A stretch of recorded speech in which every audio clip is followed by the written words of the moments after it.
Hey folks, Randy Newberg here, and we are getting ready to record, or I guess we are recording, another episode of Hunt Talk Radio, Randy Newberg Unfiltered. And since I have one of my great friends and a previous guest on this podcast, I don't think anyone's going unfiltered today. So just hit the dial, turn up the volume, sit back, relax, and me and Janis Putelis are going to sit around and solve all of the world's problems. I believe that's the strategy, Janis. That's the goal for tonight. All right. Can people take that to the bank? I mean, we have a Republican National Convention going on. Tonight's the big speech. So I will not be touching that topic. Okay. But we'll solve more problems than they will in Cleveland tonight. More than likely. We'll probably have a more captivating conversation. I hope so. Boy, if we can't beat them, we're in trouble. We better just fold up the mics now and go to the bar. Anyhow, those of you who've listened to our podcast, I think Janis has been on 4 or 5 of these podcasts since we started a little over a year ago. Something like that. At least 2. How many are you up to now anyways? Well, I think this is number 35 or 36, something like that. I'm trying to do them weekly during the off season, because when we hit the field next month, I've already told the audience it's going to be really hard for me to do them every week, because I'm just, well, you know how it is. You produced the Meat Eater TV show. I mean, yeah. You guys. We try to record one, in conjunction with every episode, right? And it usually works out. But a lot of times we're squeezing them in. That's for sure. Yeah, and that's why I have this itty bitty little portable kit here that we're using right now, because I'm going to carry it with me in the field, and people are going to hear the wind noise and the tent flapping and the coyote howling and who knows what, because we're going to try to do them out in the field. Whether or not they'll work, it might just sound like a bunch of really tired guys who have no enthusiasm and no interest to talk about anything other than I want to go to sleep. Yep. So anyhow, before we get into everything here, I want to talk about the 3 great sponsors of this podcast. You've all heard about them before, but we got a new idea going on here with our friends at GoHunt.com. And it's an exclusive offer just for the Hunt Talk members. So if you go to GoHunt.com/Hunt Talk, they have a special right now where you get a 30-day free trial of the entire insider service, the draw odds, the filtering, you name it. So GoHunt.com/Hunt Talk.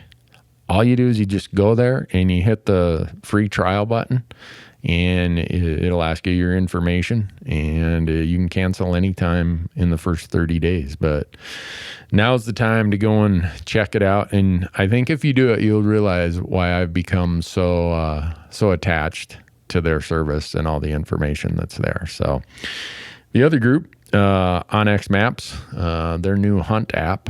If you go there, go to onxmaps.com and type in the promo code Randy16, you will get a 20% discount on the Hunt app. And I've got the beta version of the full-blown desktop, everything you can think of Hunt app. And it solves a lot of it's one of those products of, man, I wish someone would invent this, and then all of a sudden you see it and it's like, whoa, somebody was reading my mail. And really cool stuff there with the folks at OnX Maps. The other one, Orion Coolers. You've seen us using them. You've heard us talking about them. You know them by the great, funky, cool colors that they come in, but I know them by the fact that they're durable, perform super well, are just an excellent cooler. So orioncoolers.com, go there and check them out. They are really, really good coolers. And these 3 companies are all going to be part of a big giveaway that we're having. Janis, did I tell you what we're doing with our big giveaway? No. Oh. So anyone who follows us, and you can get all these rules and details out on our website, randynewberg.com. But there's 5 ways that you get entered in the drawing. And we're doing drawings every month from all of these companies. They're all donating a prize each month. And then at the end of the year, if you've entered in one of these 5 ways, Facebook, Instagram, mailing list, our Hunt Talk forum, and YouTube channel. At the end of the year, we're giving away like a major.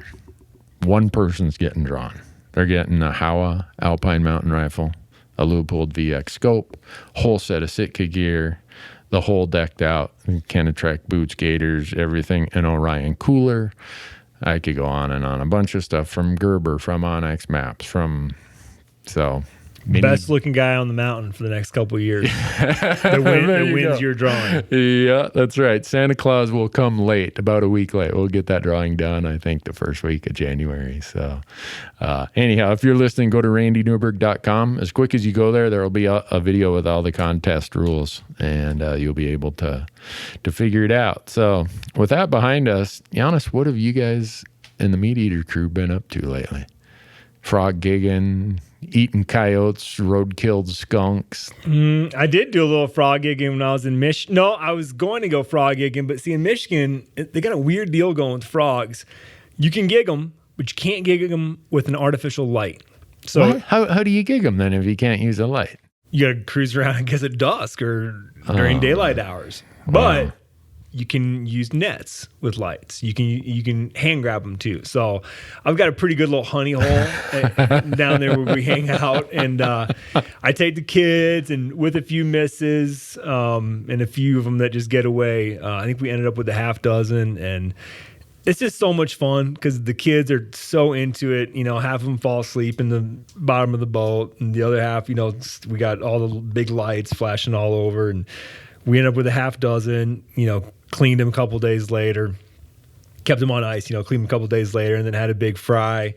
And the kids are just tearing it up. You know, all the parents and my cousins are looking at me like, what are you feeding our kids? And the kids are like, this is awesome. Look, it tastes like chicken, you know? And so, yeah, I did do a little frog catching, I should say. But cool. Meat Eater, we just wrapped up really just a couple weeks ago with finishing up the season, and we were down in Kentucky doing a little catfishing, and we caught catfish I think by 4 different methods, which is very interesting. Dynamite wasn't one of them. No, didn't do dynamite. I think fish traps. That's still out. We did do well. No, the commercial guys use fish traps down there, which I didn't know about the commercial fishery in the Ohio, Mississippi rivers for catfish. You know, it's one of the only freshwater commercial fisheries in our country, which is pretty interesting. You know, unless many thousands of pounds of catfish, you know, are caught and processed, and carp and buffalo and red horse and suckers and every other kind of I guess they catch fish. all that stuff too, and in the Mississippi, and they probably ship it across seas, right? I don't think Americans are into eating that stuff. They eat all the catfish up. Yeah, I don't know what they do with it, but I've seen some of it in southern Minnesota and Wisconsin, and I'm like, nah, those aren't walleyes. You can keep them. Mm-hmm. Yeah, I feel you. You know, the catfish are good eating, though, I got to say. Yeah. But yeah, I can't believe that August is like we're going on our first hunt, and me too. It's the 21st, so yeah, we leave in like 3 weeks. Yeah, I leave in late August. Whatever, the 20th, something like that, 22nd. Yeah, something like didn't hunting season used to end back in the day? You had like a break. Yeah. Well, I've been on the road so much. I was in Missouri last week. I've been this year just since. In the traveling roadshow schedule, I've been to Vegas twice for shows. I've been to Salt Lake City. I've been to Denver, Phoenix, Albuquerque, Missoula,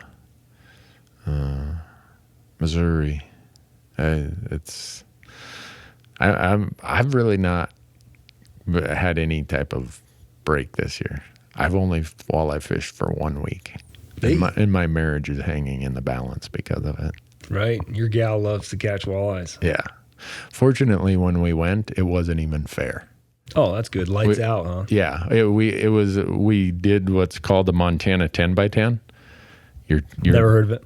Never heard of it? Well, you get your limit of 10 eater-sized walleyes by 10 in the morning.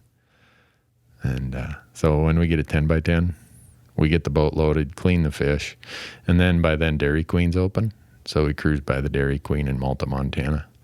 And So you have all this great fish to eat, and then instead you decide to go get a triple cheeseburger. oh, no, we just get a cone. Oh, just go. Yeah, no, I'm not, I'm not advocating. Are you allowed to cull? Like, do you have a live well, and are you allowed to catch your 10 and then cull for bigger fish? Yeah, in some states you can't do that. Right. And I'm hoping that the statute of limitations is run, but I was fishing with this guy one time, and I'm in charge of throwing them in the live well. Well, I'm looking in there. I'm like, well, that one was 18 inches. This one's only 16. And so I throw it back. And then next time, well, wow, that one is 18 and we got a 17 incher in the live well. So I pull the one out of the live well and he sees me doing that. He's like, what are you doing? I'm like, well, I'm high grading here. I want these bigger eater ones, anything from like 17 to 20 is great walleye size eating. And he's like, you can't be doing that. No wonder all these boats are looking at us. But I didn't know. I'd never fished a state where you couldn't do that. But he informed me that you can't do that in this state. So, but no, that was fun. But it's just been a busy travel year. And I get this crazy liver problem I deal with, and it's been giving me a lot of fits this year. So I have a lot of worries about this upcoming hunting season. I'm not feeling that great. And I'm like, Randy, you better just put it on kind of shutdown mode for a few weeks here. And take her easy and get rested up. Yeah, because some of the hunts I have are, as I always say, I'm not going to apply for such, demanding, exerting hunts. And in the middle of the winter, the excitement about dreaming, I want to go get that tag or whatever, strikes you, and you apply in some place that causes you to say, now, why did I do that? When you start scouting and looking at the topo lines. Yeah. But so that's what I've been up to. But I like the kind of canyons where you look at 2 canyons away and you're like, yeah, I can still make it over there and like chase that critter. It's only going to take me an hour. When you look into a canyon and you go, okay, I'll be on the other side in like 4 hours. Yeah. Man. Oh, it's brutal. The first episode that aired this season was a New Mexico elk hunt with Bruce Pettit from Leopold. And we get out on the point of the canyon on the south side and we glass across and we see all these elk, and we see one that he's like, I want to go after that bull. Mm-hmm. And I'm looking at my GPS and the topo lines, and it's an old burn of blowdown and stuff. So we pack up and we start off the hill, off the face, down into the canyon, drop 1,800 feet. We leave at 10 in the morning. We're going down the canyon. We get down in, as far as horizontal distance, it's only 1.25 miles from where we're at to where the elk's at. We get down in the canyon and it's about 2 p.m. So we've been at it for 4 hours. Now we got to climb up another 600. It ended up being about 700 feet to get above the bull. We didn't get the shot until 5 o'clock in the afternoon. And then he killed the damn thing. And we're like, uh-oh. Now what do we do? And that's one of those times when you're hoping for what an outfitter I used to work for, he called it the S&M hunt. What's that? See him and miss him. Yeah. Because it makes it real easy on the guy, He was real into those. Because, he knew after, whatever it was, 2 decades plus of outfitting, it's like, you know what? At the end of the week, the client can be like, yep, saw plenty of elk. Yeah. Got some shots, didn't get one to take home. I'll come back next year. Right. Oh, well, we lucked out. Tyler Jonerson, my camera guy, walks out on this ledge and he's got one little bar of cell phone service. And he calls an outfitter he knows somewhere else in New Mexico. And the guy's like, well, I know a guy who he usually packs out stuff, a Wrangler guy. Call him. And so I'm standing there next to him and Tyler's on the phone with the guy and he's like, where are you? And I'm giving him the little drainage and everything. And the guy's like, I haven't hauled anything out of there since before the fire. And that was 4 years ago. What are you guys doing in there? I mean, you could just get this sense of you guys are really in a pickle. So finally he tells us haul the elk down to the bottom in quarters, hang it, And tomorrow morning, I'll see if we can get meals in there. And I'll be at the trailhead to pick you guys up between 2 and 3 o'clock in the morning. I'm looking at my GPS. I'm like, it's only like 3 or 4 miles by trail, it looks like. And as the crow flies, maybe 2.5. And so 2:30 in the morning, we emerge from the canyon, now 10 miles as the crow flies from our truck. And he's sitting there waiting for us. Had sandwiches and everything. Nice. Oh, gosh. That was one of those, what was I thinking? So when you were talking about, the canyon of, it's nice if you can get there in an hour, but not in a day. Those are the canyons you want to avoid. Those canyons do tend to have a lot of game in them. They do. And here's the problem. This year, I burned 19 elk points in Colorado in the canyon country. And everyone tells me they get pushed off the plateaus and they go down into the canyons. And that's where you're going to kill your bull. Can you say what unit? Yeah, 61. And everyone tells me, by the third season, don't even hunt up on top. You're kind of wasting your time. So I'm kind of kicking myself, thinking, what the heck was I thinking? So anyone listening who's got like this great tip of here's where you can shoot one right just 100 yards uphill from a trail, let me know. I got the tag. Well, at least go for that. I always like hiking uphill in the dark and then killing one because at least your pack out's downhill. Yeah, that's certainly in moose hunting. You never shoot a moose downhill because packing those things out is miserable. You're going to Alaska moose hunting though, aren't you? We are, yeah. And the transport that we're using, every time I talk to him, he keeps reminding me. He goes, look, this is your first time on this hunt. Someone's going to kill moose too far away from the airstrip.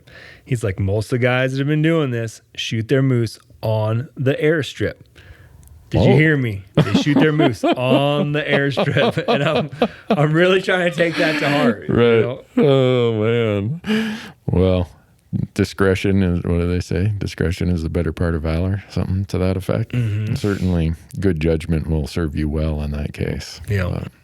So I see you're wearing your Hunt to Eat shirt, but this is a new design. Those of you who don't know, Janis and his brother have a company that does T-shirts and other cool things. Is it hunttoeat.com? Yep.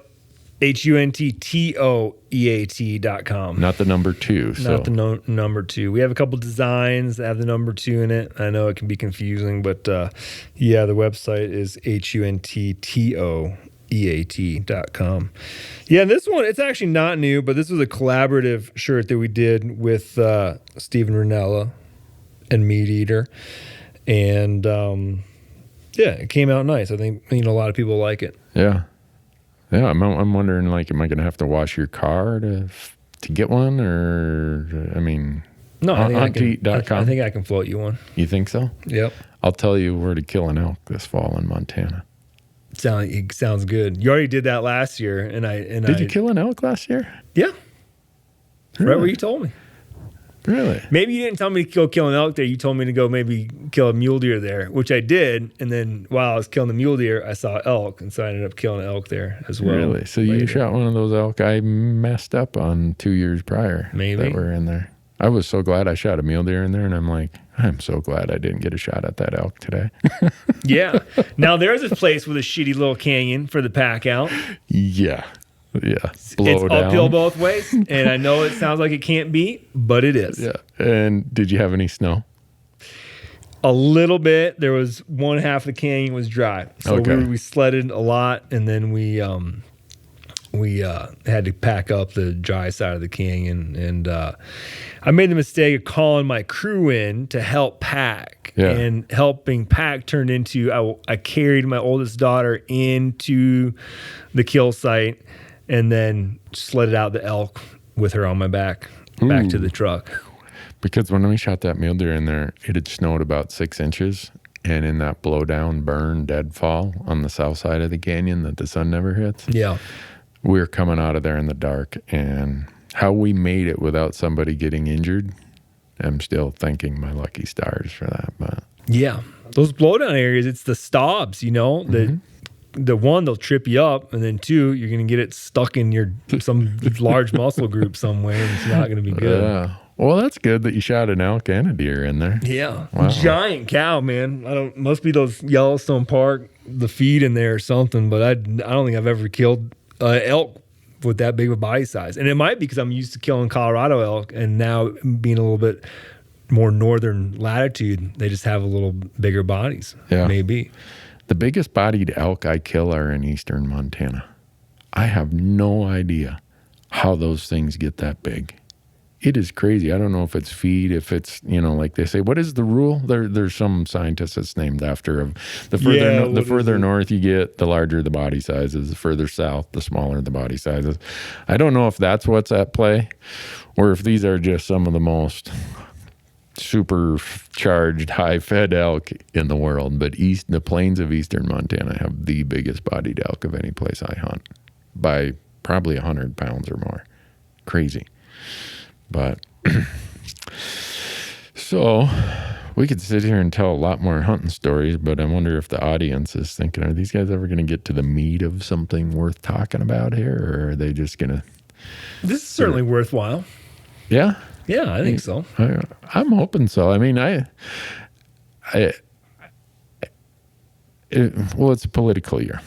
So this summer, I've kind of taken a breather from the, political topics within the podcast, because I'm thinking people are getting enough of that on everything. The newspaper, wherever they get their news is online, and if you watch cable TV, whatever, you're probably so sick of it. The last thing you need is Randy railing on it in a podcast. I agree. Although you might be more of a sober voice, in that crowd of BS that's out there. But I agree with you though. I'm about over. I've kind of shut off the radio dial, and it's to say that I might be a more sober voice in that noise. That's a pretty low bar. I mean, to clear that hurdle, you don't have to step very high. It's unfortunate, but we need it though. We need a moderate voice out there. I feel like it'd go a long way. I keep going back. Remember, was it our podcast? I think it was this first or second podcast we ever did when I talked about the Bull Moose Party. Yeah. We need a return of the Bull Moose Party. And those of you who did not study that in high school or college history, whatever, go look it up. It was when Theodore Roosevelt got kicked out of the Republican Party. And he went and started his own party, and he didn't win. I think he came in second, and I think Woodrow Wilson ended up becoming the president, if I remember right, at that time. So anyhow, we could use a third party or a fourth party or Well, they say because the two main parties have such... the candidates are so disliked that I think that I read something the other day. I think it was the Libertarian Party might actually have a pretty good showing. Yeah. In November because of that. And what is it? The Libertarian has to have 15% in certain polls to be on the debate. Yeah, to do the debates. I think you're right. Which would be great. I would love to see that. I would too. And I think Gary Johnson. Because look, the drama right now is great. It's very entertaining. I'm enjoying it. But if we could throw in a little libertarian into the debates, that'd be awesome. I told one politician, I said, you know what? This is just like professional wrestling. You guys each need a villain. If you didn't have your villain, we wouldn't have a wrestling match. And so I almost feel like they come out in the ring in the public, they put each other in the headlock and the full Nelson and bounce around and body slams. And then after it's all over, they go behind the curtain, buy each other a beer, shake hands, and talk about, well, who's going to wrestle tomorrow night? And what's going to be, is it going to be this belt or that championship that we're going to wrestle over? And the person looked at me like I'd lost my mind. But I watch this stuff go on, and I'm starting to just feel like, you know what, this is crazy. I don't know. It's just a reflection of where we are, I guess. And so we're going to talk about fun stuff. I hope it's fun stuff.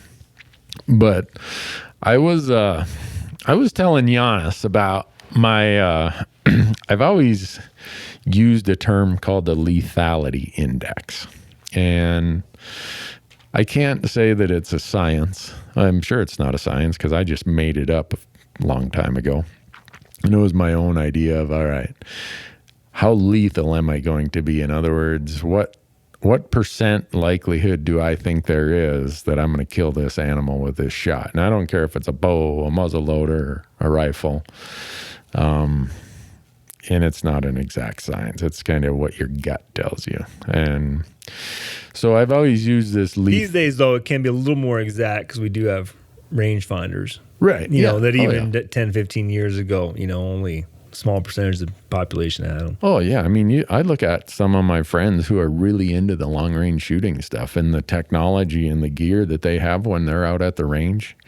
They don't just have the rangefinders, but they've got the ballistics, you know, calculators. They've got wind meters. You know, they're accounting for altitude, air temperature, humidity, wind. It's like, whoa, they've got the stuff. And I'm always just because I'm not talented enough to do it. I look at how far some of those guys are drilling targets out at the range off the bench. I'm like, holy crap. Under these conditions, known conditions of a stationary item like a target, this is some impressive marksmanship. But that kind of gets me into the discussion and the background to it is anyone who watched an archery elk hunt I did last week. It was in Wyoming, and we filmed that in the fall of 2015. And somewhere before we went out in the field, I'd been watching another TV show. And I can't recall the name, and even if I could, I don't know that I'd call him out. But there was a guy he and two other guys and a camera guy were sneaking up.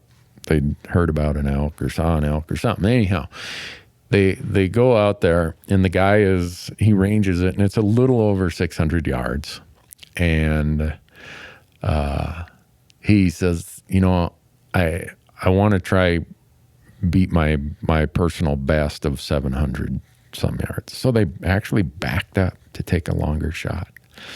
And that just rubbed me really the wrong way.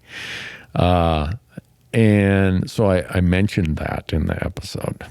And so that episode aired last week, and I've been getting my share of emails about it from guys who are like, you know, Newberg, it's none of your business.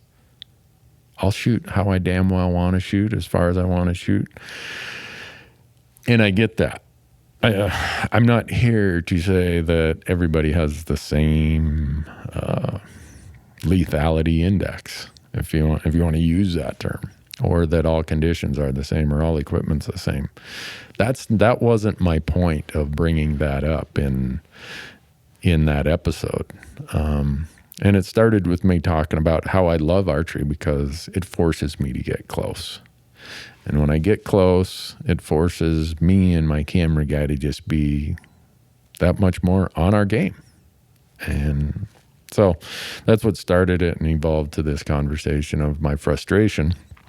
And before we get into this, I got to make sure that you aren't held accountable, as you aren't here officially representing Meat Eater 0.0 Steve Vernella. I don't want you to get fired. Janis Putelis and hunttoeat.com. Okay, I don't want you to get fired tomorrow. But with your booming T-shirt and other enterprise, maybe you're gonna be moving on to that empire pretty soon. Anyhow, I don't know. Yeah, like Steve always says, as soon as I'm a T-shirt, what do you say, magnate? Is that the right word? Yeah. So whenever I get into this discussion about distances, and I don't like to frame it as a discussion about distance. That seems to be where everyone focuses. I like to frame it as a discussion about lethality.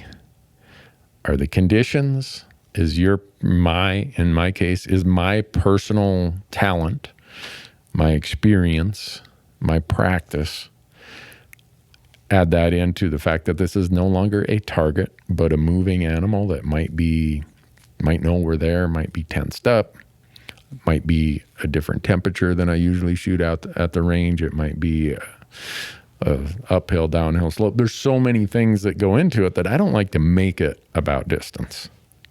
And I always try to look at it as, are there some basic things we can agree upon that influence this lethality index?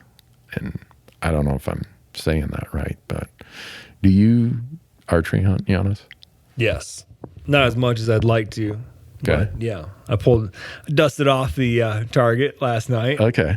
And so the reason I ask is I think any of this applies, whether we're talking archery, muzzle loader, or rifle. I mean, you hand load, right? Mm-hmm. Meticulous about that? I mean, you have to be. I mean, I think, reloading, it's only for the meticulous. Right. And so I think we're all of us who hunt have a little bit of a physics side to our brain, because everything about ballistics is really physics. If you took physics in high school or college, when we were talking about velocities and acceleration and forces and everything else, a lot of the models the examples you study are ballistics, an object moving at this speed, starting over this time, over this distance, blah, blah, blah. So I used to love those equations because a lot of them were like, oh yeah, that's like when I was out at the range the other day. But a couple of the variables, I think, or a couple of the sideboards you can put on any discussion about this stuff is that distance amplifies every variable. I think. I don't know if there's going to be viewers who are going to email me and say, no, Randy, there are other things that amplify those variables more than distance. More than distance? It's hard to say. Speed probably amplifies it to some extent too. Yeah. But I guess how I look at it is, if every other thing was equal, the conditions, the position of the animal, I think someone would have a hard time arguing that they have the same odds of killing that animal at 300 yards that they do at 800 yards. Yeah, they don't. I think that's one of the rules of this discussion that probably isn't going to get a lot of argument. Yeah, it's like the same odds as can I hit 10 for 10 layups, or can I hit 10 for 10 from the free throw line? There you go. Right. I mean, that's a very good analogy. It just is the fact of it. And I can shoot a ball pretty good. There's many times where I'll go 10 for 10 from the white stripe, but I'm going to put my money on that layup. and even with archery, I mean, at my house, I have a range I can practice at 60 yards all day long. And it's remarkable, if you practice at 60 yards, how tight you can get your groups at 60 yards. Oh, yeah. But I don't shoot animals at 60 yards, because that arrow, by the time it's there, it's slowing. I mean, velocity is decreasing at a pretty good clip. That kind of sounds backwards, right? But you're certainly losing velocity. Sound is traveling faster than your arrow. You have an animal, not a stationary target. There's so many other variables that I don't feel that my quote unquote lethality index is where I want it to be at 60 yards. 50 yards, I'm getting closer to what my lethality index comfort level is. And I think most everybody listening, probably whether they're lined up with their bow or their rifle, you know how you just have that I got this feeling? Right. And when you have that I got this feeling, odds are that animal is in trouble. When you get lined up and it's like, either maybe it's just you can't get in the prone position or in a position you're comfortable with, or you're looking into the sun, or the animal's angled the wrong way. We've all had that, I don't know if I got this feeling when we've been out there. And so for our discussion here, I hope that the listeners would agree with us that distance definitely amplifies every variable. And to that point, it then gets me to when someone decides, and that's what brought this up, is they decided, I want to move back to meet my quote unquote personal best, or whatever term they used. They've decided that I want to reduce my lethality index for my own personal purposes. That's the way it came across to me. And you and I are both in the world of producing messaging for the hunting world, which to me, I take that pretty serious. I think that's a pretty big responsibility. You guys at Meat Eater, I'm sure you guys get your share of emails and comments and interactions of what people think about some of this stuff. Yeah, no, definitely. So that's what you're getting at, though, is that stepping back just for a personal best might not really be the best message outward. Yeah. I mean, if it's bad optics or bad imaging for someone who understands hunting like you and I do. And you're not, just to clarify this here, because I was actually in a conversation with someone the other day and who also used optics the way you just used it. Right. And Randy's not talking about bad optics on that rifle that just shortened his lethality index from 400 to 300. Right. I should say that. If it's bad, I'm glad you pointed that out. I literally had this conversation 2 days ago. It's bad visual. It's bad imagery, whatever you want to call it. Yep. To have, if you or I get a bad feeling about that, those people who aren't that fond of what we do certainly aren't going to be that enthused about it. And if you want to see some really crazy stuff, go out to YouTube. And there are some really crazy stuff out there about guys taking 120-yard shots with bows and things that it's like, really? And you and I produce enough TV that we know that if a person wanted to, they wouldn't have to tell the whole story of what went on. Yeah. No, I think it rarely the whole story is told. Yeah. I mean, I've had the misfortune twice on TV of hitting an animal that I did not recover. One, I hit an elk in the lower leg, I'm pretty sure, based on how short the hair was, everything else. I'm sure that bull survived. One, I hit a black bear, and I was so sure that bear was dead. To this day, I still think that bear was dead. Followed him for hours. And we told that whole story. And so I kind of opened my dark closet for the whole world to criticize me. And I feel that if we're going to talk about hunting messaging, if you want that responsibility to be one of the messengers for hunting, you better be willing to talk about the warts and the ugly parts as much as the beauty and the fun and when everything goes right. But before I get into the next part of it, I want to go through a couple more of these things that I think help us have a more sane and less emotional discussion about the topic. If we agree that distance amplifies everything, I think we can also say that the speed at which your projectile is traveling probably has some impact on distance. The perfect example is an arrow flies at a far slower velocity than a bullet. And therefore, distance, a misjudge of distance or wind influence or whatever, is far greater on a slower moving object than it is a faster moving object. Yeah. It's one of the bigger reasons for magnum caliber rifles is that, you have a bigger maximum point blank range, until your bullet drops out of that, kill zone. It's also going to, buck the wind a little bit better. Right. And so I think those are just a function of physics. Distance will impact the penetration, and penetration of your projectile, whether it's an arrow or a bullet, is one of the factors of lethality. Is that animal going to die? And not just penetration, but performance of the projectile, Right. what the bullet does upon impact. Yep. Is it going to expand properly?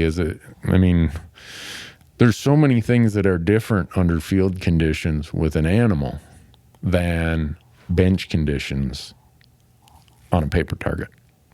And that's what some of the things I'm trying to get to here.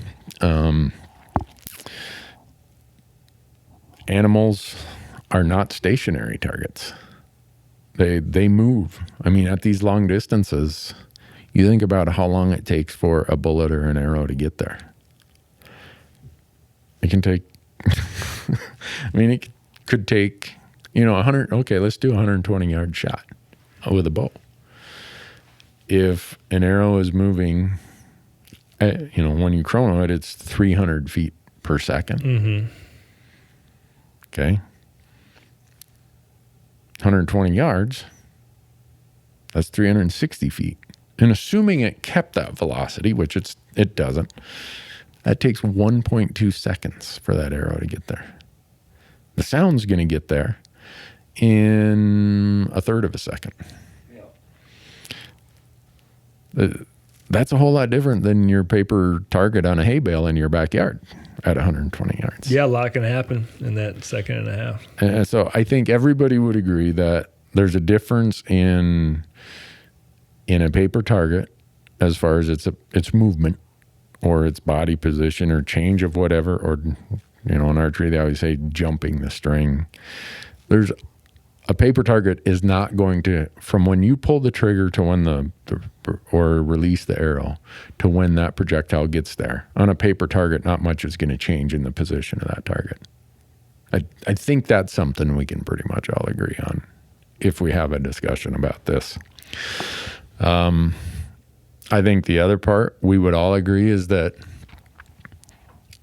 technology and equipment is remarkably advanced from when I started hunting 40 years ago. It's remarkably advanced in the last 10 years. The one part that's still the weak link in the equation is the human element. I think every long-range shooter I know, the guys I talk to out at the range, and most of them do not hunt at those ranges. They just like shooting. Yeah, and they it's like fun. shooting. Yeah, it's just like an amazing feeling when you pull the trigger at 1,000 yards and you hear the ding. Yeah, it's great. You can almost come back from the scope and get upright, and all of a sudden you hear dong. It is. And I watch them, and I just shake my head. I'm like, holy cow, these guys are good. But hardly any of them are. None of them I know are hunting and shooting at animals that distance. But you talk to any of them, and they will all say that it's the person, it's their shooting form, it's their practice, it's their experience with that rifle, how that trigger is set. And the same with archery. We can get the best equipment out there right now, but we're the weak link in the equation. Yeah. Not only just like what you mentioned, but think about like different foods, like or meals you might have had from one day to the next that can alter the way you shoot. You happen to have an extra cup of coffee that morning. Oh, I can notice it if I have had an extra cup of coffee. A lot going on, you know, that can switch up your shooting. Yeah. There's all of that part of that human element that, I've never seen a target at the range that caused my blood pressure to spike and my heart rate to increase. I've never said, I got to drop down and get a shot in there because that target's going to run away. Well, you know what you got to do is come with me and my buddies when we all throw in like $5 into the kitty. And then what we do is, and I got this idea from Kevin Weaver, who builds custom rifles in Colorado. Yeah. And he said, fill up some helium balloons and put them on a string and attach a weight to them and put them out there at different distances and let the wind move those things around and see it. And it's just a different way of practicing, Yeah. So everybody throws in $5, $10, and then it's like, however you want to set the rules for, how many shots you get or, whatever, round robin style. But you want to talk about getting your heart raced a little bit when all of a sudden you're like, all right, there's like $30 in the pot, and it's like the third pot, the fourth pot. And, it does put a little pressure on you. I've never participated in that. But my point is, I've never spent 5 days hiking the mountains and then all of a sudden, there it is. There's that target. You never get that. You're never, there's nothing at the range that is going to replicate the excitement, the adrenaline rush, everything else that comes with a hunting condition. Mm-mm. And I've seen a few shows where they almost have a bench rest set up in their blind or whatever else. For me, most of my shooting positions are heavily modified by what condition is available on the mountainside based on where I'm at. Whether it's going to be sitting, whether it's going to be prone, whether it's going to be leaned against a tree, off a bipod, off a backpack. So I think most people would agree that hunting conditions do not provide the same level of consistency and stability of your shooting position. I think that's fair to say. And even in archery, very seldom do I end up with an archery shot that isn't slightly uphill, slightly downhill, trying to thread through this bush or under that limb or over the... I think people could agree with all that. And so then I take those points, and I know when I start talking about this that people get pretty offensive or offended, whatever term you want to use, when we have discussions about what we choose to do while we're hunting out in the field. And I then interject all of those topics I mentioned above because I think we all agree on it. On most of those, I would hope. So with me, I then say, all right, all those kind of topics of distance, of conditions, of shooting position, of the position of the animal, my excitement level, where's my lethality index in that? And no matter what my lethality index is at 320 yards, if I could get to 200, my lethality index is going to be higher. And I do see a lot of instances where people set up and say, this'll do. I can make a 1,050-yard shot. And yeah, that time on camera, they made it. Even though it's quite obvious by all of the open terrain in front of them, they probably could have cut another 200 or 300 yards off that. Mm-hmm. And when I see that, it's like, okay, and maybe I'm overthinking it. I don't know. And that, so what tipped me was my tipping point was seeing this guy move back and shoot at a longer distance. Obviously, when I brought that up, I hit some people's tipping points because I got enough emails about it in the last week. But you and I have probably both had discussions with people who get pretty wound up when you start talking about this subject. How far is too far? Yeah. And with my lethality index being what it is, that's for me to judge because only I know that. Only I know that comfort level. And I always say, I want this 99% lethality index because I know I'm never going to get 100%. And when I say 99, who knows what it really is if you were to able to make this a science experiment. But if we say, all right, we're not going to pull the trigger unless we have a 99 or a 95 or whatever we agree is some lethality index rating. Some of my buddies who are just like lights out with equipment that is, it's almost military style sniper type equipment. Mm-hmm. Their lethality index at 300 yards might be the same as what mine is at 150. Yeah, definitely. It's just how it is because of how much they practice, how schooled they are in every little variable. Yeah, those guys probably shoot $5,000 to $10,000 worth of ammunition annually. Right. And so I bring that up because I'm not here to say that what is my distance, regardless of the weapon, that results in some lethality index that I'm comfortable with is the same distance for everybody else. For a new hunter who hasn't spent 40 years shooting like I have, it's probably going to be closer than what mine is to get to that comfort level of, okay, 95 or 98 or 99%. And there's a lot of guys I know, especially in archery, because I don't hold myself out to be this world's greatest archer. My lethality index for archery is going to be far closer than a lot of my friends who can really smoke it out there at 60 yards or 65 yards or 70 yards. But for whatever reason, we in the hunting world seem to think we can't have this discussion. And we can't have the discussion in the context that you and I end up operating in, and that context being how do new hunters and how does the rest of the non-hunting world see this activity? Because when I see 12-year-olds being put behind a rifle for the first time, or a rifle, dad's rifle or uncle's rifle or brother's rifle, whatever, and they're taking 1,200-yard shots or 1,000-yard shots. Or even 600. Right. Exactly. I know damn well that TV show is not showing me the miss, or worse yet, the broken lower leg or the jaw that got hit or the whatever it might be.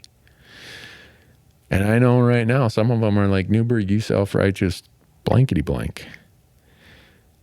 But I'm just here to tell you, you put enough 12-year-olds behind rifles in hunting conditions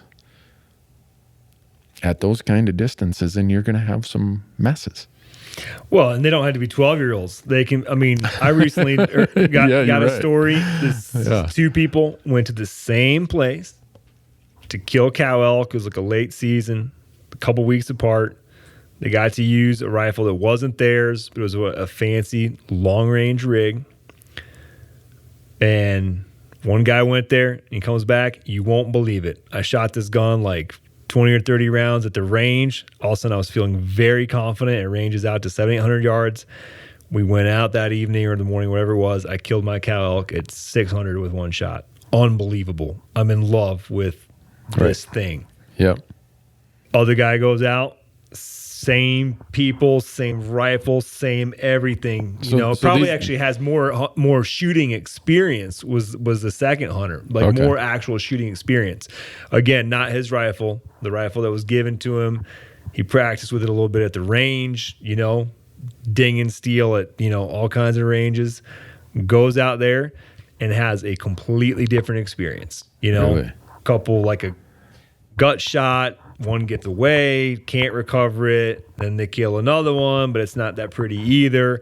And it was a very, it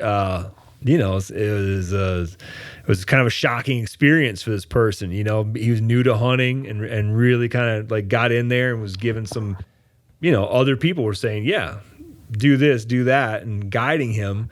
And he came away from it just being like, geez, really? That's not exactly what I wanted to get into, Yeah. Which, there's just, the point of all that is that mistakes can be made at those ranges by all kinds of people. Right. Yeah. And I shouldn't just say the 12-year-old. I should say the inexperienced person. Yeah. But like you point out, maybe it's even someone who has a lot of shooting experience. Sure. And that then gets us to this relationship we have with animals versus the relationships we have with targets. I've never had a real close relationship with any of the paper targets I've hung up. No. I've never went out and done conservation work and did advocacy on behalf of any paper targets that I've hung on a hay bale. I've never had any person judge how I treated and what my relationship was with that paper target. I've never had a non-hunter, even I'm not saying anti-hunter, I've never had a non-hunter question my motive for how I conducted myself in pursuit of Whether a paper you shot target. that target 1 time or 20 times. From 1,000 yards or 10 yards. They're like, whatever, it's all good with me. Right. Tear it up. Yep. And I say it that way, and everyone's like, well, that's obvious, Newberg. My point is, there is a big difference.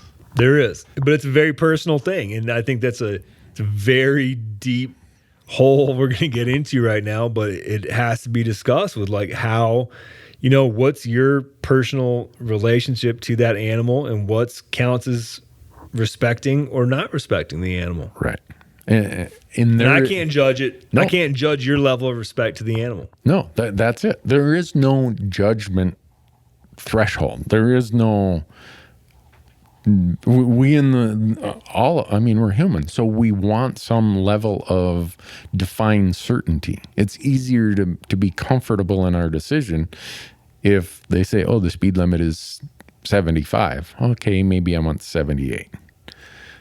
Okay? These type of discussions are not that. There's nothing in the regulations that say, oh, you can only take shots under 200 yards. There's nothing that says, oh, you can't take a shot at an animal quartering on. Oh, I think there are in the regulations, there is, wording about and rules about wanton waste. Right. And it's just impossible for the game wardens to keep up with all of it. But you and I both know there's probably a lot of animals that are touched off on at long ranges across a canyon that might take 4 hours across. The animal does not show a hit. An elk can not show 6 hits sometimes from 30 caliber bullets and walk away and they go, missed them. Mm-hmm. For every one of those, yeah, sure, you could be given a ticket, but is that warden going to be out there to, catch them? Right. Probably not. But yeah, I've seen it so many times, guiding elk hunts, where like, right. And shoot. For background, you guided elk hunters in Colorado for quite a few years. Yeah. So just so the audience knows. Yeah, about a decade. Okay. So you've seen it all. I mean, the very first bull, well, I actually killed a bull and did not recover him. It was the very first bull I killed. We did not recover it. The guides later recovered it a couple weeks later and just, found the carcass. That's a story for a different time. I shot him at like 60 yards. Scope was cranked up and, just 18 years old, didn't know what I was doing. It was a hard lesson to learn. But the next year I killed one at probably 80 yards and 30-06. I want to say I was shooting Remington quarterlocks. Nothing against Remington quarterlocks, but I shot this bull 3 times in the heart. I mean, nice slow grouping right in there. He jumps after the 3rd shot. I shoot him. Then I moved and kind of said, all right, I'm going to like center punch his lungs. I shoot again.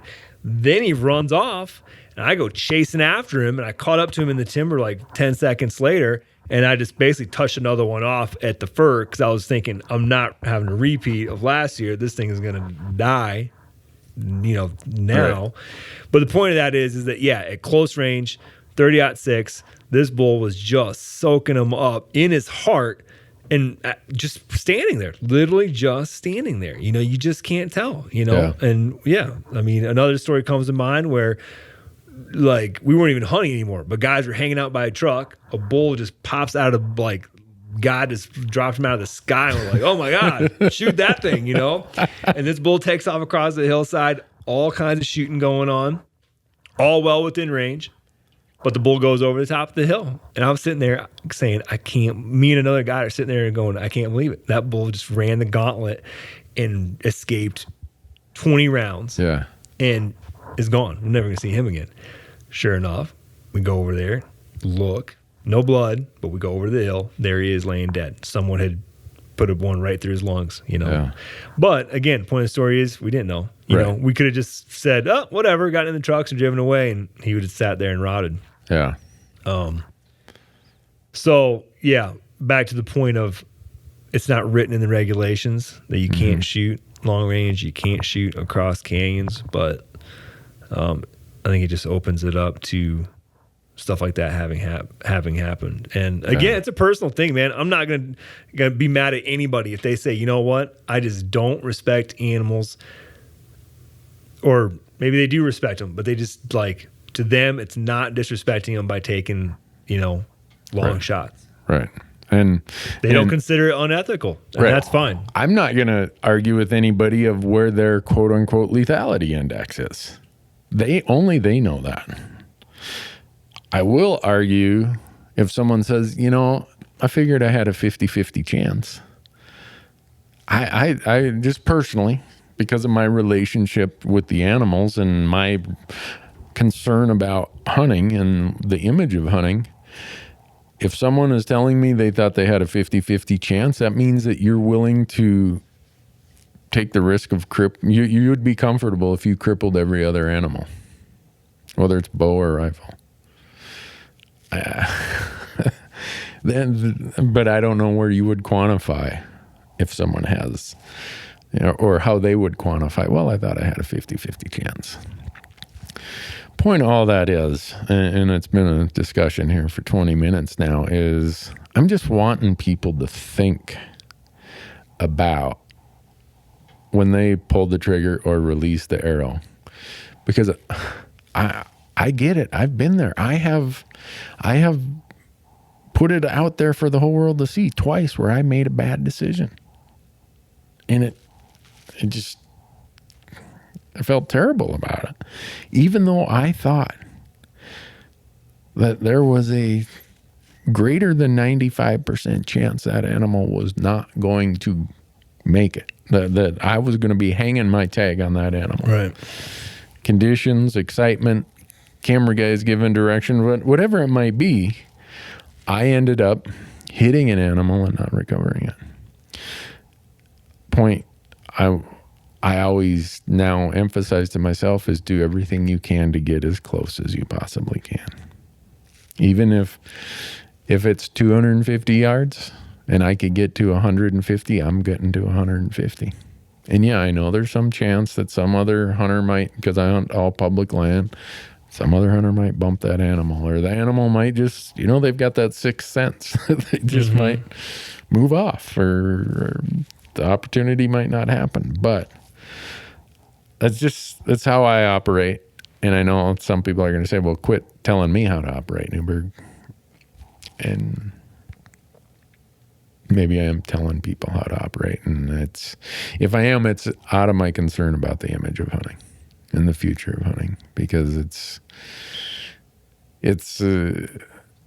not this right that we can just go out there and say, it's my constitutional right. The state of Montana has a constitutional right that I can go and do this. If you think that and your behavior reflects no appreciation for the opportunity or the animals or whatever, that right can be taken away as quickly as it was granted to you. And I just worry about that. And I think you and I and others of us who are in the spotlight, maybe for myself anyhow, I still wonder why the hell Randy Newberg had the TV show. who wants to watch him? But people do. I feel that if we aren't willing to have discussions about it in a sane manner, probably doesn't, it's not realistic to expect the rank and file, the other hunters who aren't in the spotlight, to have a discussion about it or to worry about it or care about it. Yeah. I just thought of a different angle of a way to look at it. Cause I think we're all agreeing here that different distances are okay to different people, but again, what rubbed you the wrong way. And, I agree with it, is backing up, to take a longer shot for really the end result being so that you have a better personal record, of your longest shot taken. It's like a bragging thing, right. Last year I shot something at 600. This year I got out to 700. Yeah. I don't know if it was, but could be to get that mark or that badge. It could be by any means necessary, but put it this way. I doubt that person, if they were on like a $20,000 guided Dall sheep hunt, Yeah. you think they'd pull that maneuver? Or in that scenario, when they got a lot of money on the line, and this might be the only time they're getting an opportunity to kill a Dall ram, which is a pretty dang special thing. Right. Most people never do it. Most hunters will never get the opportunity. Right. Are they going to back up? Yeah, you're going to go, yeah, I'm going to back up. Tell you one thing, the guide's going to be like, hell no. Right. We're at 400. I saw you smoking that target at, 400 back at camp, but you know what? Let's cross this little valley here and get in there nice and tight. Right. No, that's a really good way to put it. Because you know what? Guides don't like going on 3-mile goose chases to blood trails. Right. No. That's probably the biggest thing that's kept me from shooting long range over the years as I've, in my eyes, matured as a hunter, is that like day, 2-day, 3-day, blood trails. It's just miserable. Who wants to do that? That's like no fun at all. Yeah.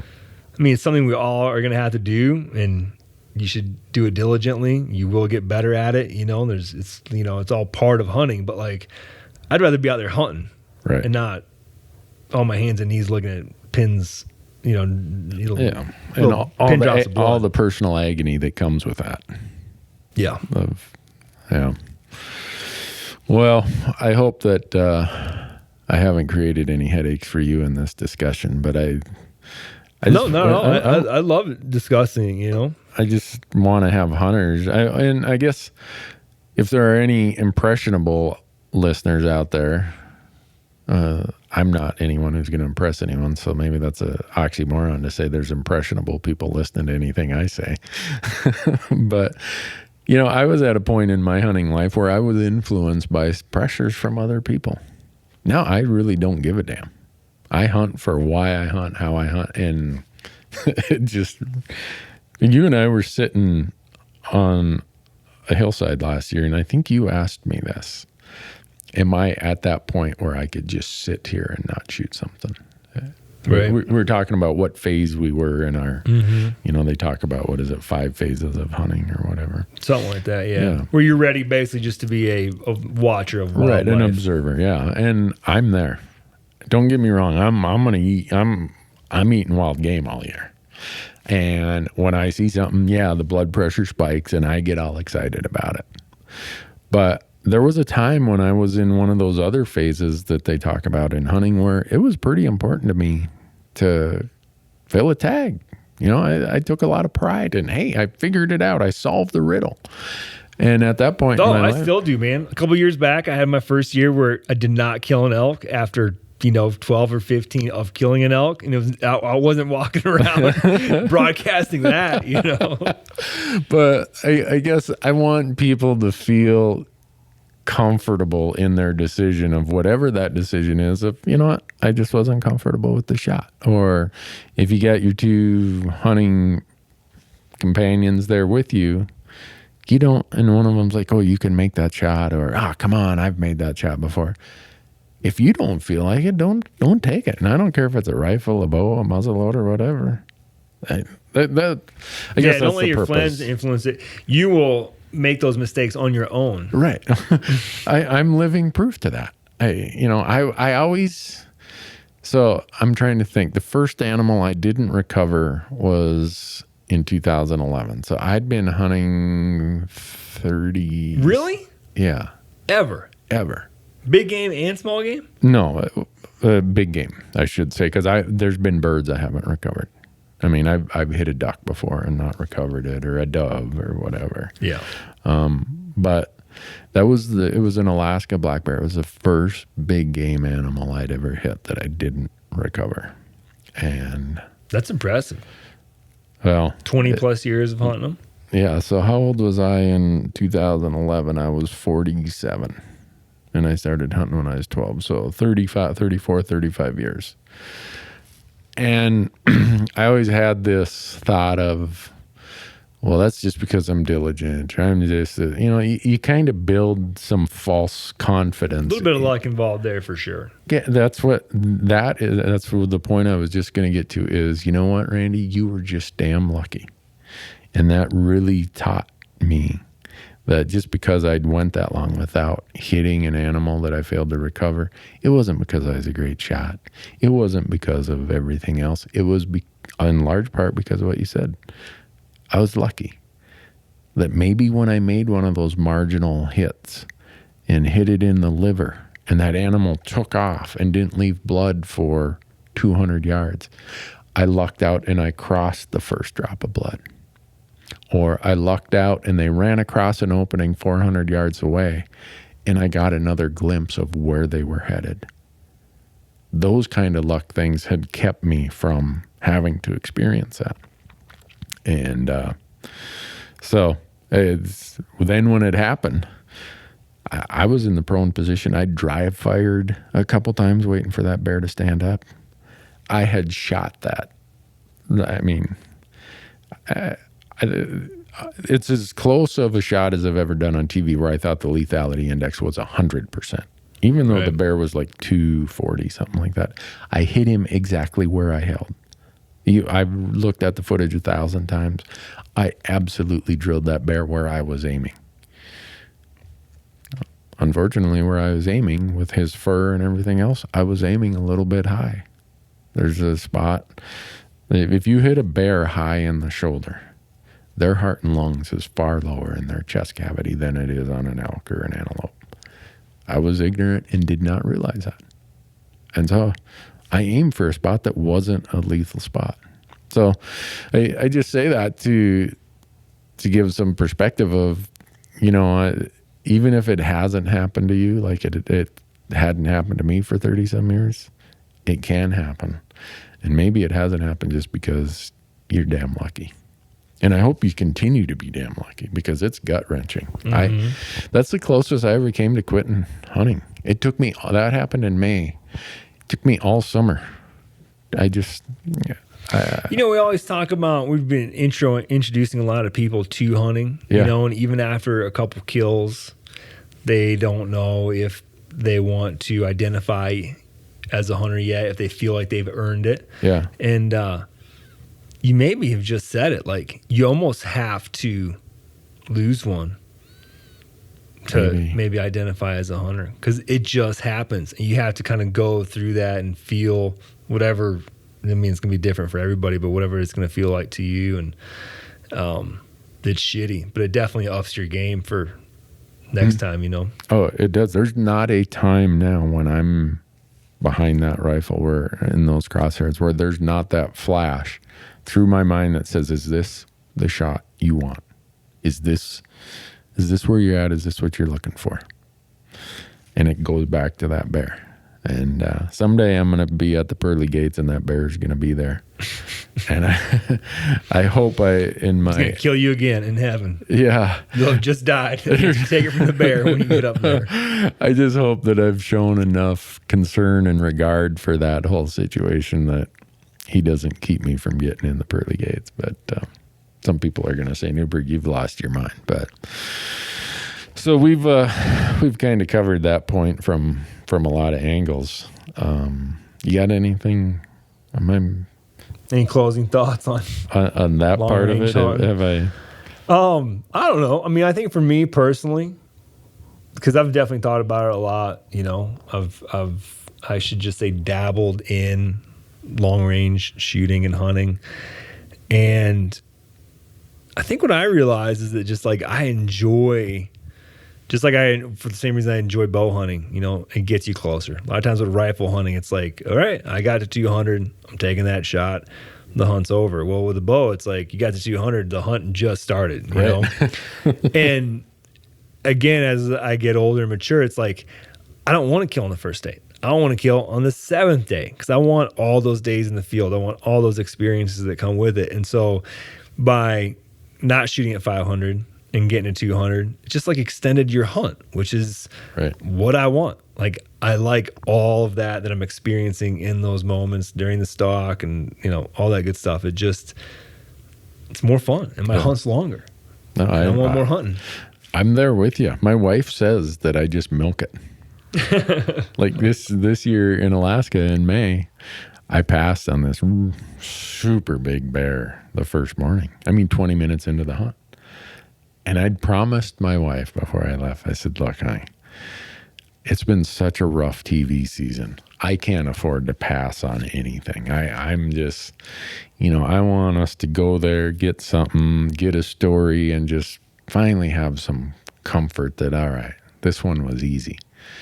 Well, here comes the bear, read the script, walks down to 54 yards. And there was just something about that situation where I said, this isn't what I wanted. With a rifle at 54 yards broadside, the bear is drinking. And my camera guys are like, what in the hell is wrong with you, Randy? Did you see how big that bear was? Yeah, I saw how big that bear was. But when you were saying that about I want more out of the hunt, more days, more time, more encounters, more experiences, more ups and downs, whatever more of. Yeah, because you said it before. You have more of them in the rear view. I do. Mirror than you do looking out the windshield. I do. So when you're out there, it's like, you know what? Day one, man. Yeah. I want to keep hunting. Yeah. And I told my camera guys as the plane was lifting off the water, and this gets a little reflective. I looked at the one camera guy, I said, I hope this isn't the last time I get to come here and do this. And for those who are listening, who are now at that phase in their hunting life where you have that realization, every hunt, every day has this completely different perspective. I mean, you approach it differently. It's like that last piece of wonderful tenderloin on your plate. It's like, I'm going to chew on this for 20 minutes. Your spouse is like, are you ever going to swallow that? You've been chewing on that for an hour now. There's part of that that's with me right now in a big degree. I don't know if every hunter goes through that at a certain age or at a certain feeling of, okay, this is where I'm at health-wise or age-wise or financially or life plan, whatever it might be. But last year, I think on half of our shows, we ended up killing an animal. The other half, we didn't. And personally, I was just fine with that. I don't know how the audience is going to be. We've got some crazy stories to show them and some just absolute bad luck and this and that. But hey, you're still beating national averages big time by killing 50% on your hunts. Right. Yeah. Self-guided public land. Yeah, that's definitely, and dragging one or two camera guys along. And it certainly is above that. But the point for bringing it up is that something is, and you mentioned how personal hunting is earlier. Something as personal as hunting. And then when it becomes this deeper feeling, when you're starting to have these emotions of, is this the last time I'm going to walk the Gila in New Mexico? How many more times am I going to get to chase antelope in central Wyoming? How old are you now? 51. So everybody out there, if you're not 51 yet, this is what you have to look forward to. And so my wife is looking at the calendar for the upcoming season, and she's like, my goodness, you've never had this many days on the calendar. I'm like, yeah, I know. And I really don't know how to explain it. And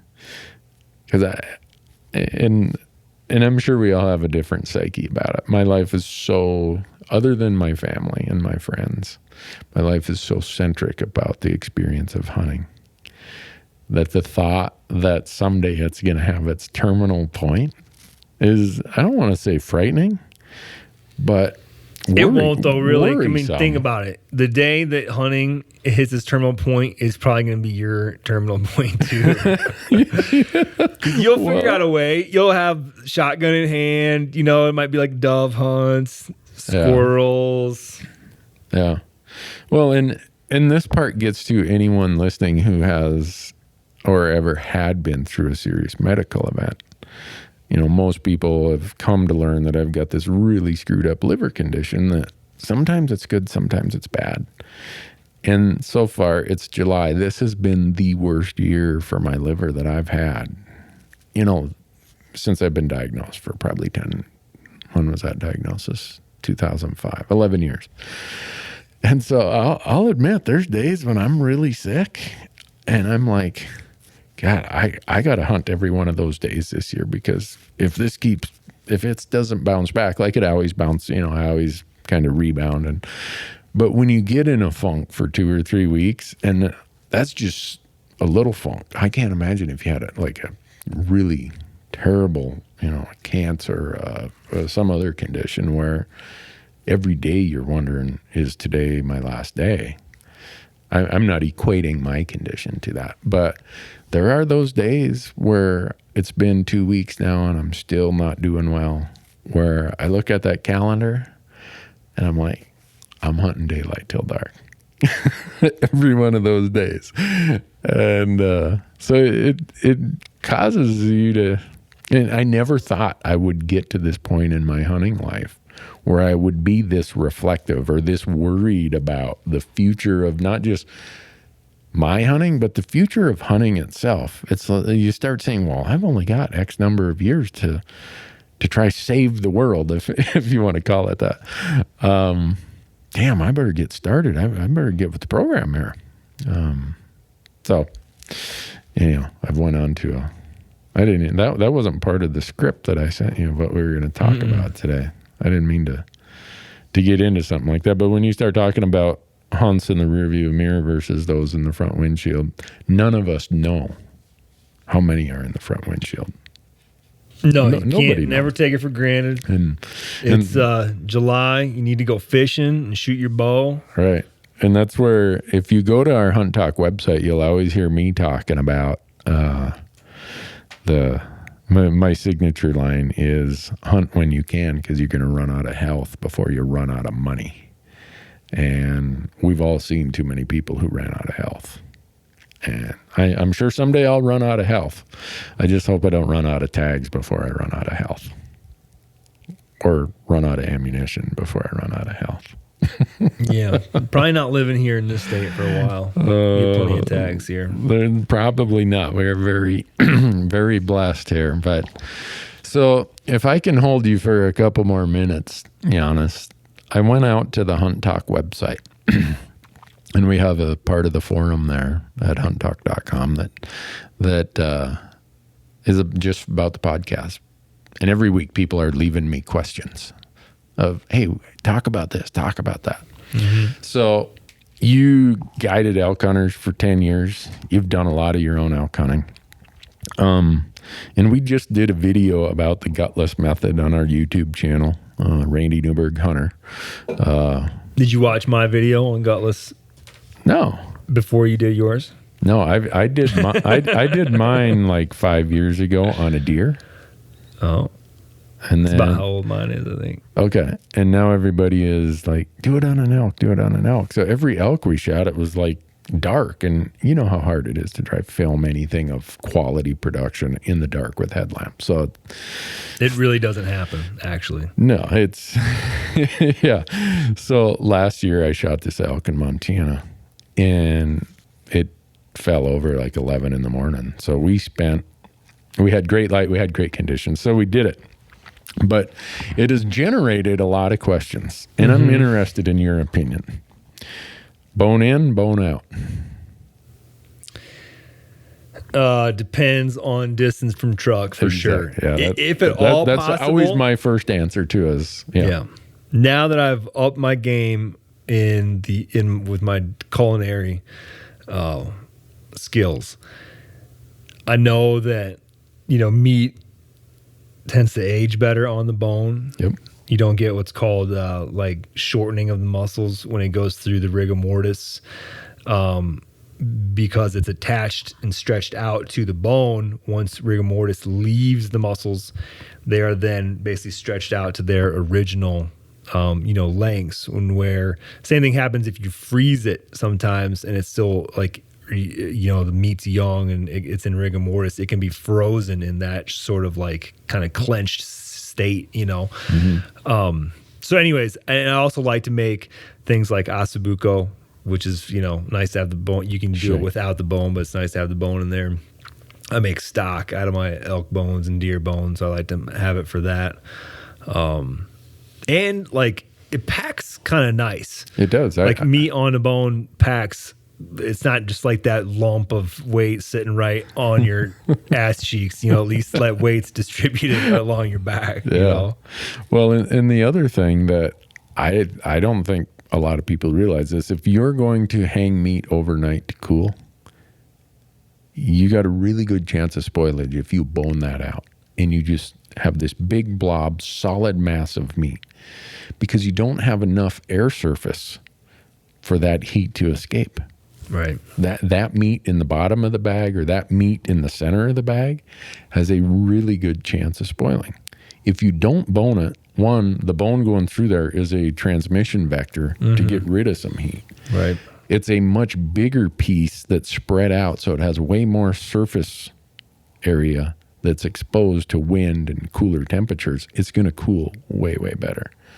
So my normal answer is I will just about always bone in and hang that meat overnight if temperatures allow me. If I'm a long, long distance from the truck, I might then bone it out and just haul meat out after it cools. Yeah. But I can't remember ever hauling warm, hot, or borderline hot, boned out meat in big masses to the truck. In some places you just don't have right. You an don't option. have It's option. like Right. it's hot. It's only going to get hotter, and it's not going to cool down.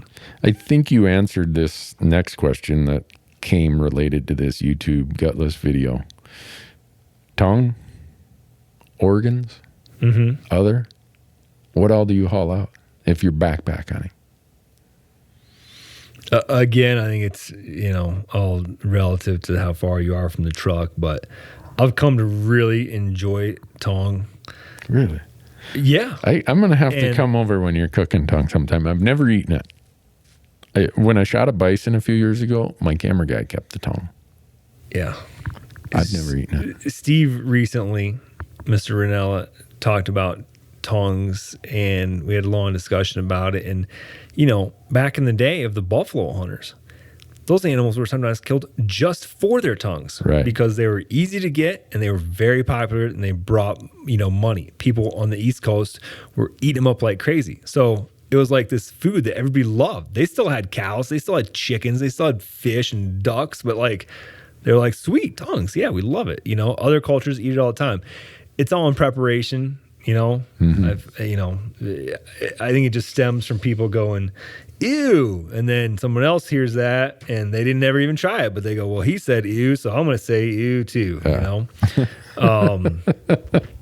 don't do eyeballs. No, I don't do brains. No brains either. The head, cheek meat, there's a lot of meat there. Am I going to pack out the skull just for the cheek meat? No, but I can carve it off, and throw it into the old grind bag. Why not? Right. Other organs, definitely heart. Love eating my hearts. Right. It's kind of heart is like the first thing that gets cooked when I get home. Yeah. And I don't know if it's tradition or what it is, but I remember being a little kid when my dad would shoot a deer. Hot butter in an old cast iron fry pan.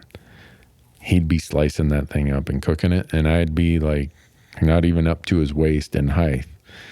And it was almost like he was throwing me dog treats. I mean, I would eat that until my little belly I looked pregnant. Now, was he trimming all the outer stuff off, or did he pretty much just clean it and then just clean it, washed after it, sliced it, and threw it in there? Yeah. And I thought that was the best thing ever. I couldn't wait to eat the heart. And I would hound my dad. When are we going to eat the heart? And then when my son was born, it was almost like 20 years later, same exact story. I would be cooking the heart, and he'd be standing right there by the stove. Dad, I want some elk heart. Dad, I want some deer heart.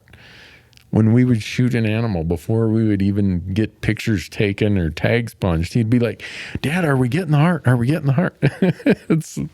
But I've never developed an affection for liver or kidneys. Those get hung in a tree for the magpies. Yeah. But liver takes so little to make. Like if you're going to try to do pate. I mean, when you go and do like an elk liver pate, depending on the recipe, but it could be as little as like out of the total ingredients, it could be like 10% of what makes up the pate. So you pack out a whole liver, and it's like you're gonna need like a half a pound to make a pretty big bowl of pate. You know what I mean? Because of all the other stuff, Right. ingredients in there, and so. I've messed around with that a little bit, and I like doing that. But yeah, I can't say I'm a huge fan of, just frying up a chunk of liver. Yeah, I'm definitely not. So maybe you guys had a different arrangement when you were in your outfitter camps, but how long would you guys hang? And I know this is going to be somewhat weather dependent. How long were you guys comfortable hanging meat in the shade, in the wind, until your hunters left? I mean, 2 days? 4 days? Oh, yeah. I mean, I'm trying to think how we usually, we didn't process there. We took it to Steamboat Springs to have it processed. And so, yeah. I mean, if it was cool, we'd let them hang. But I think usually just when someone was going to town, it would be like whatever meat was down was going into town. To get processed. A lot of times just so that it could get processed by the time that the hunter could, leave. But yeah, I certainly have hung mine for long, sometimes up to 2 weeks. And mostly that wasn't because I wanted it to hang for 2 weeks, but I was being lazy. But when you start to get just a little bit of mold and a little bit of slime, it's time to start chopping. Yeah. Well, I get asked this a lot, and obviously it depends. I mean, if it's 90 degrees and you don't have shade, or you don't have a deep draw where the cold air is going to settle, where even in the heat of the day, the temperature difference is 15 degrees. Mm-hmm. If you don't have any of that, you're going to have to get on your feet and get that elk taken care of. Even in most archery elk hunts that I've been on, I've been able to keep meat for 2 to 3 days without any worry of it spoiling. I just make sure it's on a north slope. Hopefully it's someplace that is shaded but yet allows some wind to get through there. If I can find a stream or whatever, I will go and hang it over a stream, because the evaporation effect near water is going to reduce temperatures another 4 to 5 degrees. So there's a multitude of things you can do to improve or extend the length of time you can hang meat out in the wild. I think that if you if the bugs aren't too bad and it's going to cool down, you can hang it without game bags. Right. And, you're just going to get that real nice crust that'll build, especially overnight if you have that much time. Right. And that is like double protection then. Then you throw into a game bag and, you've you got a nice solid layer. Yeah, I throw it into game bags immediately, and I use synthetic game bags. I know a lot of guys are like, no, I use the cheesecloth stuff, or I use pillowcases or old sheets or whatever. I've really become fond of these synthetic game bags made by a company called Caribou Game Bags. Yeah. Them and Tag, they make good ones too. I've used all of them. Okay. The Caribou ones that I use, they're synthetic, so they breathe easily. You can wash them, recycle them, do everything with them. They're really strong. And what got me looking for something other than the pillowcase that I always used to go down to Goodwill and buy 4 pillowcases or whatever, is one time I was hunting in Alaska, and we had a bunch of moose meat, and we used some pillowcases, and it was damp, and that meat never dried. I mean, some of it in the bottom spoiled, not because of heat, because synthetic will transfer that moisture and allow that moisture to get out of there way faster than cotton will. I've had other friends use those mesh kind of cheesecloth game bags, and when you hang a big elk quarter in that, it stretches the mesh component wide enough that when a fly goes to lay eggs on there, they can penetrate that now. And that's part of what the game bag does, is try to keep the flies from being able to put eggs on your meat. So that's where I've really landed on the ones that I use. And if people watch our gutless video, they'll see the knives I use, the game bags I use. But And one thing I've found, if you get these really nice synthetic game bags, they disappear quickly when you tell your friend, hey, come on over. I got an extra hind quarter. They end up with your hind quarter plus your game bag. And they don't ever those suckers are like 10 or $15 a piece, you know? Yeah, but all right, last question on this. Would you rather haul out big loads and fewer loads in the mountains? Or will you split the load into a few extra pieces and take an extra trip? Now, the latter. Right. 5 years ago, I was probably still doing the first option there. But I'm lucky I haven't, I actually did have a back, I don't know, call it an injury. Who knows? It'll probably show up when I'm 60. But I definitely tweaked it once with a heavy load.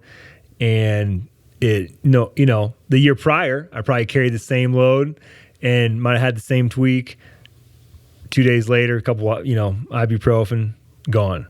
That time, it stuck around for about a month, and I was like, man, that's not good.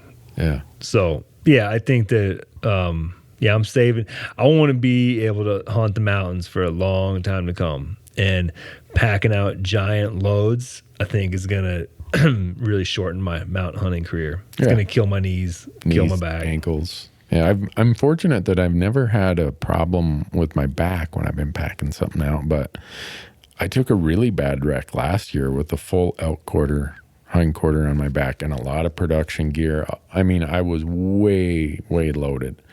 And my camera guy, Tyler, he's got like night vision where he's like cutting this trail in the dark, and I'm tagging along behind with him and another hunter. And Tyler's like, hey, watch right there. It's really a steep drop right there. And I'm kind of oblivious. And it's a rock with, a little bit of surface soil on it and some moss and stuff. And it had been raining that evening, and that dirt let go, and I slid. And I'm going down this steep spot with this load on my back. And I put my left foot out, and it just folded my left foot up by my ear, and my right foot then puts the brakes on, and I finally come to rest, and my left knee is just throbbing. I'm like, oh no, worst place possible. I'm in big trouble. And I yell, and here comes Tyler and the other guy. They're like, where are you? And I'm slid down underneath all this brush, and they can finally see my headlamp. They come down there, and this load had now folded up over the top of me. So my head is down by my knees. My left foot is by my ear. We call that getting turtled. Okay. Yeah. That's a turtled by your back. Yeah. And I really thought I'd had a major at first I'm doing an inventory of why do I have this pain on my knee? Well, what had happened is when I put my left foot out to stop the slide, there must have been a rock I'd seen or something, and the weight just pushed me past that. Well, my knee then slammed on that rock, and the next day it wasn't ligament, it wasn't anything else, but it hurt so bad, and it was so black and blue. It didn't heal. I finally went to an ortho, and he's like, you have a huge bruise on, what is it, your tibia that comes up to the bottom of your knee? Tibia? Tib's a big one. So whatever the big one is, right on the inside of your kneecap, underneath your kneecap there. And he did an MRI, and that's how he's like, that is a huge bone bruise you got there, buddy. You better just rest it for 6 weeks. So that explained why going uphill, I could go just fine. Going downhill when I was hammering that bone bruise. But point being is, I'm now at my age pretty careful about, if it takes me 3 trips, 4 trips, that's fine. Those days of 120, 110, whatever pound loads where you feel like you can't hardly move and you're worried about, boy, if I lose my balance, Nah, don't need those. I'm done with that. And even that's why I carry hiking poles now. A lot of times I'll never pull them out of my pack. It's whatever it is, 3/4 of a pound. I pack it around all fall. But when I have a load to pack out and I get to pull those suckers out and stabilize myself, worth it. Yeah, I'm trying to remember the last time I hunted without trekking poles. If Lecky or Leaky, however you pronounce it, Leki, I use cork light. They're cork lights. I've got a couple sets of them. If I had $1 for every pair of those I told someone to go buy, I could probably afford a better podcast kit. Oh no, I'm very fond of trekking poles. I've heard varying reports of it reduces the energy required anywhere from 20% to 35%. I don't know what the number is, but I know that the amount of relief it gives my ankles, my knees, my hips, and all the muscles that balance that, huge relief to those muscle groups and those joints. What else you got to add, Janis? You got a new house. You said you got You want to hear? I have a little drama going on up there. So Janis bought this beautiful piece of property with a house on outside of Bozeman up in the mountains. So I haven't talked to you since you've moved in there. So what's the drama? The elk eating your shrubs? We've been gone for like 3 weeks between work and then some family vacationing, and the wildlife has decided that it's their house and not mine. And so the bunnies I'm cool with. I'm just going to save them till harvest season. Actually, you know what?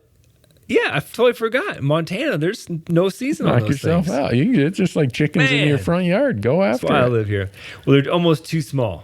Okay. I have some like just little right. guys. Yeah. I'm a little worried because the girls, they're into eating bunnies. They're into killing bunnies. But I'm afraid that those bunnies hang around too long. They're going to kind of become pets. And then when I'm like, yep, time to kill them, I'm going to get a little pushback.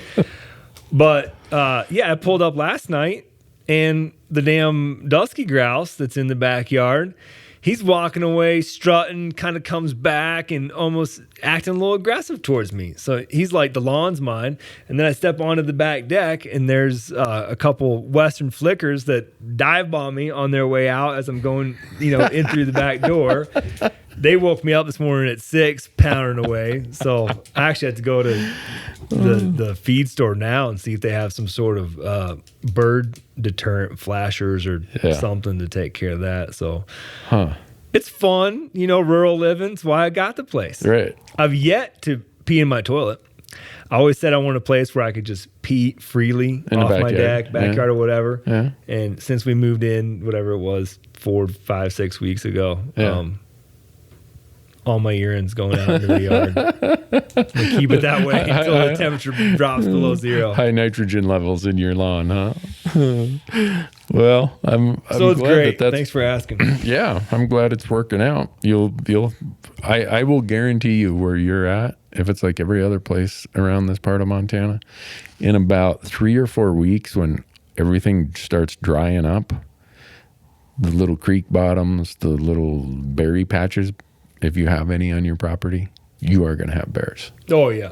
If you don't already. No, we have a whole ravine that's just covered up in sarvisberry and a lot of mahogany in there. I'm trying to think what the other berry is. Well, my wife's the botanist, not me. Okay. Well, but I have a feeling that we're gonna have plenty of them. When's bear season open? September 3rd. Yes. Yeah. You will be able to fill your bear tag with a big, fat, berry-fed black bear. Yes. I did not fill it in the spring, so you're good. That's why I have a tag to use. Yeah. All right, and then you'll probably have elk in your front yard, deer eating your carrots out of your garden. Have you guys done a garden up there? Yeah, we got a garden going. We've got it so far protected pretty good. I don't think it'll keep it might not keep a moose out, but so far the deer have been leaving it alone. My neighbors are just fanatic gardeners, and they're so nice to share with us. We're gone so much that a garden just isn't possible for us. So we go to the farmer's market here with all the local stuff, and then the neighbors share with us. But our neighbors are on like continual deer watch and rabbit watch. They are always doing something to try to get the deer and the rabbits out of their gardens. I'm like, man, I got an easy solution to that. We live outside of city limits. Right. One season comes around, we could take care of those deer problems for you. Because they probably have generation upon generation that's just teaching the next one. They do. Common. This is where you go. Yeah. To get the good romaine and the red leaf. Yeah. Well, I really appreciate catching up with you, Janis. You got any final words of advice for the audience? I mean, on the Meat Eater podcast, when you guys had me on there, we got on this long thing about marital advice. And then that kind of led into more and more marital advice. I've kind of shied away from the marital advice. Shied away? Yeah. So, did you read the article that the NRA did with me and Steve? No. Oh, really? Oh. So please share it. Pat Durkin, friend of your guys's. Yeah. He was listening to that podcast, and then he started listening to my podcast, and we went on like 5 podcasts in a row with marital advice. So he called Steve, called me, and said, "Hey, at Chacho, I want to interview you guys about this piece of how you stay married and hunt and travel as much as you guys do." So if you got the May edition of American Hunter magazine, the NRA magazine, Pat showed Steve and I me and Steve, the piece that he sent in, and it got cut way down, but my wife read it, and I'm like, I maybe shouldn't have been so bold in some of my statements there, or I might be giving divorce advice if any more of it would have been in there. But so I'll try to scrounge it out and give it to you to read. It's kind of funny. Yeah, we'll look forward to it. But don't you feel like you're so deep that like you could probably get away with a lot? After 27 years of marriage and 3 years of dating. I mean, you'd have to say something pretty stupid. Oh, yeah. I mean, but the good part is that over the course of that time, you really learn how to not say something stupid. Yeah. You realize that, you know what, Randy? You might feel that way or had this knee-jerk reaction of that. Don't say it. Go upstairs, turn on the TV, get on the computer, whatever, and in 15 minutes, it'll pass.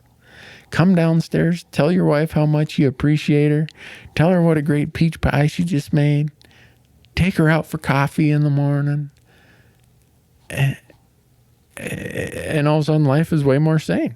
I mean, in that article, and like I've said many times, is for me, it's all about peace, not justice.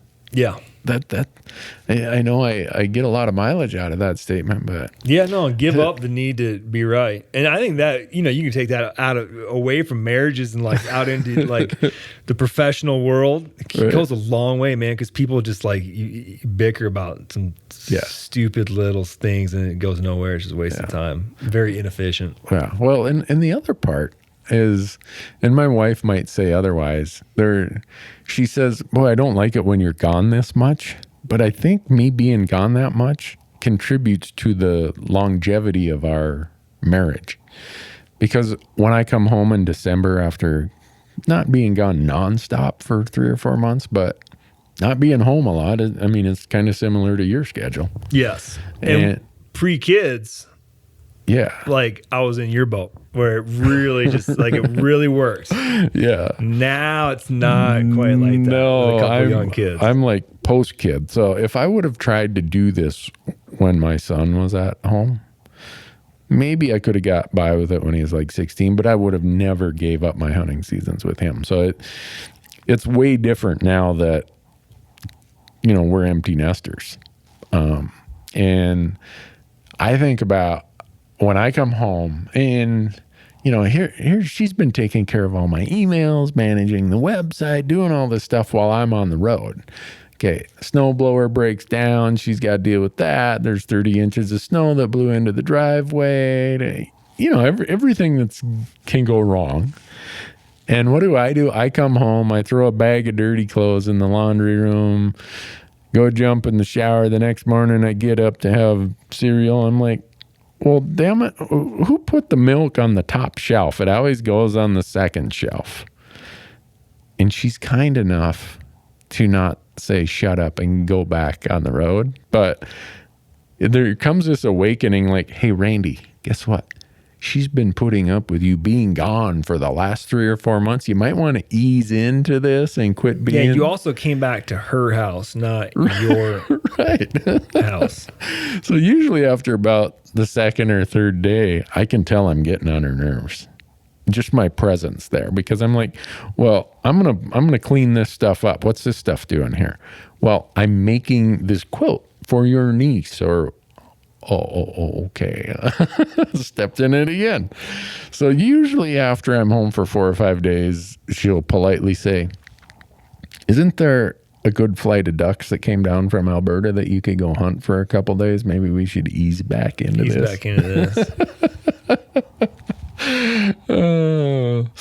But man, if it wasn't for her, this entire enterprise would have never got started, let alone continued. So if I do have any advice to anyone, it's marry the smartest woman you can find. Or if you're a woman, marry the smartest guy you can find. And I outkicked that coverage by a long shot. So that's probably why I'm still married. Is I'm not very smart, but I'm smart enough to know not to step in it any more than I need to. So. Yep. But anyhow, I really appreciate it, Janis. What can we tell the audience about the whole Meat Eater podcast platform? When do you guys release? Every other Thursday or something like that? It's every other Thursday. I guess this won't air, but yeah, we just released one tonight. Okay. Because every time Steve and I talk, it's like, yeah, let's do another podcast. But if he and I are at the same event, it's like, we don't have time. And we never did make up that blacktail hunt we were going to do when you guys all came down with Lyme's disease. That's right. We've never. I forgot all about that. Yeah.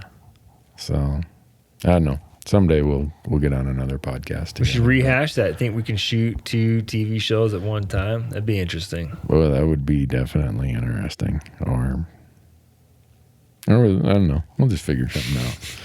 But we always say that we're going to get together and do something, and then we never end up doing it. So you guys release on Thursdays. So you release tonight, which is the 21st of July, every other week. And you guys are on Thursday nights on Sportsman's Channel now, right? Yeah. 8 o'clock.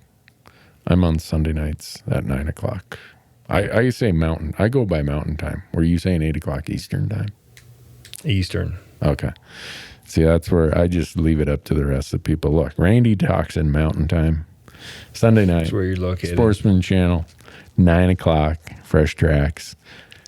And if you're in the East Coast, I guess that's 11 o'clock. If you're on the West Coast, that's all right. That's 8 o'clock. So, and the other thing we've been doing is tons and tons of YouTube stuff. Man, I cannot believe how many people watch full length content on YouTube, long length stuff, like 12, 15, 20 minute stuff. But I'm glad they do. Yeah. They must all not have kids. There must be a lot of people without kids. Must be. They have time to do that. Or maybe they're watching it with their kids. Or they're doing it at work. Because on Hunt Talk, our forum, I can log in to the admin panel and I can see the IP addresses that people are logged in from. Busted. And I cannot believe how many people, and please keep doing it. It doesn't hurt my productivity at all. How many people are logged in from a work IP address?